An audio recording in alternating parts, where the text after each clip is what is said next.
राना एहसान साहब, ये जो हमने माजी में 35 पंक्चर का बड़ा शोर सुना था, फिर केपीके में इत्तेहादी जमातों को निगरान सेटअप पे बड़े एतराज़ात रहे थे, और ये किस तरह यकीनी बनाया जाएगा जो निगरान हुकूमतें इंतखाबात पर असरअंदाज ना हो, क्योंकि शफाफियत पर सवाल हमेशा उठता है। देखिए, मैं समझता हूँ कि पहले तो एक एजेंडा था 2018 में, जिस एजेंडा का हिस्सा जो है वो साकिब निसार साहब थे और इस्टेब्लिशमेंट भी उस वक्त मावनत कर रही थी। तो एक पूरी प्लानिंग के तहत पीटीआई को इक़्तिदार में लाया गया। लेकिन अब देखें, मैं समझता हूँ कि अब तो इस्टेब्लिशमेंट ये बारहा कह चुकी है कि वो सियासत में मुदाखलत नहीं करेगी और एक न्यूट्रल किरदार अदा करेगी, जो कि एक बड़ी खुशाइन बात है। अब इस चीज़ को कुछ लोग मिक्स कर देते हैं कि 9 मई के जो अंदोनाक वाक़या था उसके ऊपर जो एहतसाब का अमल चल रहा है वो शायद कोई एक पार्टी को ख़त्म करने के लिए चल रहा है, लेकिन 9 मई का वाक़या हमारी कोई हमारी इमेजिनेशन नहीं है, वो हकीकतन हुआ और इसमें हकीकतन एक जमात मुलव्वस थी। तो वो एक ऐसा प्रोसेस है जो साथ में चलेगा। उसके अलावा जो तरामीम या जो शक व शुबात मुख्तलिफ जमातों को जो असम्बली में मौजूद थी उनको जो है उसके ऊपर ऑलरेडी कार्रवाई हो गई, और मैं समझता हूँ कि वो स्ट्रेंथन करेगा इलेक्शन के प्रोसेस को एक तरीके से ट्रांसपेरेंट होने में।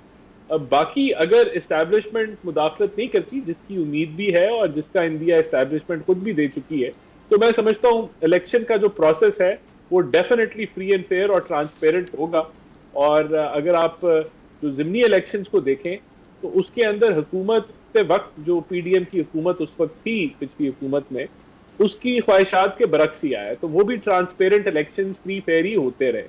तो ये जो जनरल इलेक्शन है ये भी मैं समझता हूँ कि इसी तर्ज पे होगा, और बाकी इंटरनेशनल ऑब्जर्वर्स भी पाकिस्तान में हमेशा मौजूद होते हैं, मीडिया की आंख भी मौजूद होती है। तो ये इलेक्शंस जो हैं वो इंशाल्लाह फ्री एंड फेयर ही हो। अगर आपको ये वीडियो पसंद आई तो सब्सक्राइब करें और बेल आइकन पर क्लिक करें। आप लोग इस मुल्क पाकिस्तान में आजाद हैं। सहाफती उसूलों पर कारबंद बोल न्यूज ने रखी रिवायत बरकरार। बोल न्यूज की जानिब से देखने वालों को यौम आजादी की बेहद मुबारकबाद। मुल्क भर से जश्न आजादी की तकरीबात बोल ने दिखाई अपनी स्क्रीन पर। पाकिस्तान के 76वें यौम आजादी का जश्न बोल ने सुनाई पाकिस्तान जिंदाबाद के नारों की गूंज। बोल की सबसे बड़ी ट्रांसमिशन में पाकिस्तान का नाम रोशन करने वालों ने दिए कौम को पैगामात। बेपनाह मुश्किलात का सामना करके इस मुल्क को हासिल किया। आज़ाद कौमों को बहुत सी कुर्बानियाँ देनी पड़ती हैं। 76 वालियों में आज़ादी का दिन जोश खरोश के साथ मनाया, क्योंकि जिंदाबाद पाकिस्तान ये है बोल की पहचान।